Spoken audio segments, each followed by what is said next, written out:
আসসালামু আলাইকুম এভরিওয়ান, কেমন আছেন সবাই?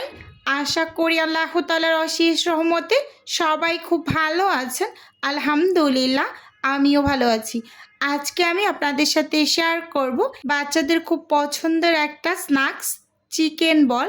তো এই রেসিপিটা আমি খুব সহজভাবে একেবারে A to Z শেয়ার করব, কিভাবে ফ্রোজেন করব সেই পদ্ধতিটাও দেখিয়ে দেব। প্রথমেই এখানে আমি একটা বাটি নিয়েছি আর 300 গ্রামের মতো মুরগির বুকের মাংস ছোট ছোট টুকরো করে কেটে নিয়েছি, যাতে ব্লেন্ড করতে একটু বেশি সুবিধা হয়। প্রথমে এখানে আমি কালো গোলমরিচ গুঁড়ো দিয়েছি, আধ ভাঙা করে, একেবারে মিহি করিনি। সেই সাথে চিলি ফ্লেক্স দিয়ে দিয়েছি আমি একটা প্যাকেট, আর দিচ্ছি এখানে রসুন বাটা হাফ চা চামচ, চিকেন স্টক দিয়ে দিচ্ছি এখানে একটা, আমি প্রাণেরটা ব্যবহার করেছি। আপনাদের হাতের কাছে যদি চিকেন পাউডারটা থাকে তাহলে 1 চা চামচ চিকেন পাউডার এখানে দিয়ে দেবেন। আর 1 চা চামচ দিয়ে দিলাম বেকিং পাউডার। সেই সাথে এখানে 3 টেবিল চামচ দিয়ে দিচ্ছি আমি কর্নফ্লাওয়ার। আমি এখানে 3 টেবিল চামচ মানে 300 গ্রামের জন্য 3 টেবিল চামচ কর্নফ্লাওয়ার ব্যবহার করেছি। 1 চা চামচ দিয়েছি সয়া সস এবং সেই সাথে এখানে আমি 1 টেবিল চামচ দিয়ে দিচ্ছি টমেটো সস। টমেটো সসটা অবশ্যই ব্যবহার করবেন, টেস্টটা খুবই ভালো আসে। একটু সামান্য করে বিট লবণ অ্যাড করে দিয়েছি, যেহেতু চিকেন স্টকের ভিতরেও লবণটা থাকে, একটু সাবধানে কিন্তু দিতে হবে। আবার কিন্তু সয়া সসেও লবণ থাকে, তো এদিকটা একটু ভালোভাবে লক্ষ্য করতে হবে। ভিনেগার দিয়ে দিয়েছি সামান্য একটু, সেই সাথে 1 টেবিল চামচ চিনি দিয়ে দিলাম এবং এখানে আমি 1 চা চামচ কাঁচামরিচ কুচি অ্যাড করেছি আর 2 পিস পাউরুটি দিয়ে দিলাম। 300 গ্রাম মাংসর জন্য এখানে আমি 2 এটা ব্রেড ব্যবহার করেছি। এই 2টা ব্রেডে একেবারে পারফেক্ট হবে। আপনারা যদি মাংসর পরিমাণটা আরও বাড়িয়ে নেন তাহলে কিন্তু ব্রেড আরও 1 পিস বাড়িয়ে দিতে পারেন, এরকম আর কি। আচ্ছা, এখানে আমি অর্ডারের 20 পিস চিকেন বল রেডি করছি, তো সেই আন্দাজে নিয়েছি, কিন্তু আমার কিন্তু আরও অনেকগুলো হয়েছে এই 300 গ্রাম মাংসে। এখন এখানে আমি সব কিছু ভালোভাবে মিশিয়ে তারপর এই যে ব্লেন্ডারের জারের ভিতরে নিয়েছি, আমি এখন এগুলো ব্লেন্ড করে নেব। আর এখানে সামান্য একটু পানি দিয়ে দিলাম বাটিটা ধুয়ে। আপনাদের যদি ব্লেন্ড করতে খুব কষ্ট হয় তাহলে 2 টেবিল চামচ পানি আরও একটু বাড়িয়ে দিতে পারেন ব্লেন্ড করার জন্য। এই যে খুব সুন্দরভাবে মিহি করে ব্লেন্ড করে নিয়েছি। এবার আমি এটা বাটিতে একটু সার্ভ করে নিচ্ছি, এই যে দেখুন। এরপর আমি ছোট ছোট করে তারপর হাত দিয়ে চিকেন বলগুলোকে তৈরি করে নিচ্ছি। আপনারা যদি চান এই ডোটাকে একটু রেস্টে দিতে পারেন, তো আমি সাথে সাথেই তৈরি করে নিচ্ছি। হাতে একটু তেল মেখে নিচ্ছি, হাতটাকে ভালোভাবে ক্লিন করে তারপর তেল মেখে এবার 1 চা চামচের যে চামচটা আছে মেজারমেন্ট কাপের, তো ওই চামচটা দিয়ে আমি ছোট ছোট করে বলগুলোকে তৈরি করে নিচ্ছি।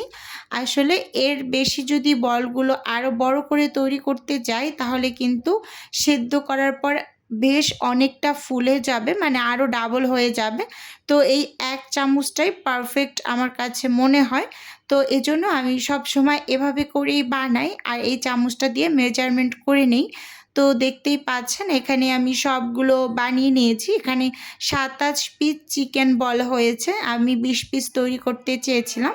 300 গ্রাম মুরগির মাংসতে 27 পিস হয়েছে। আচ্ছা, যাই হোক, এবার এগুলোকে আমি সেদ্ধ করে নেব। চুলোতে একটা হাঁড়িতে আমি কিছুটা পরিমাণ পানি গরম করে নিয়েছি। এই যে দেখুন, পানির ভিতরে একটু বুদবুদ হয়ে উঠেছে। এই পর্যায়ে আমি চিকেন বলগুলোকে ছেড়ে দিচ্ছি। ছেড়ে দেওয়ার পর 4 থেকে 5 মিনিটের মাঝেই কিন্তু চিকেন বলগুলো উপরের দিকে ভেসে উঠবে। তো আমি কিন্তু একটা একটা করে দিয়ে দিচ্ছি আলাদা আলাদাভাবে। আর পানিটাকে অবশ্যই ভালোভাবে একটু গরম করে নিতে হবে, একদম টকবগিয়ে গরম ওইরকম না হলেও চলবে, মোটামুটি একটু গরম করে নিতে হবে। এই যে দেখতেই পাচ্ছেন এখানে আমি এখন সবগুলো দিয়ে দিয়েছি। 5 থেকে 6 মিনিটের মতো এগুলোকে আমি রান্না করে নেব। এর বেশি আপনারা রান্না করতে যাবেন না, তাহলে কিন্তু অনেকটা বেশি শক্ত হয়ে যায় চিকেন বলগুলো। এই যে দেখুন, 4-5 মিনিটের মাঝেই কিন্তু এগুলো এরকম ভেসে উপরের দিকে উঠেছে আর কতটা ফুলে ডাবল হয়েছে দেখেই কিন্তু বুঝতে পারছেন। তো এখন এগুলোকে আমি তুলে নিচ্ছি। তুলে সরাসরি আমি ঠান্ডা পানি মানে ফ্রিজের যে ঠান্ডা পানিটা আছে সেই ঠান্ডা পানির ভিতরে এই যে দিয়ে দিলাম। আর এই ঠান্ডা পানির মাঝে আমি হচ্ছে ১০ মিনিটের মতো ভিজিয়ে তারপর এই যে তুলে নিয়েছি। এবার এগুলোকে আমি ফ্রোজেন করব। আমার ২০ পিস হচ্ছে ডেলিভারির জন্য মানে দিয়ে দেব।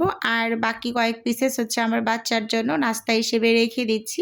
আমার কিন্তু খুবই ভালো হয় মানে এই যে আমার অর্ডারের যে কাজগুলো থাকে, এই নাস্তাগুলোর যখন আমি রেডি করি ২-১ পিসেস যখন বেঁচে যায়, তো সেগুলো কিন্তু আমি আমার বাচ্চার স্কুলের টিফিনে দিয়ে দেই। তো এদিক থেকে কিন্তু আমার অনেকটা সুবিধা হয়।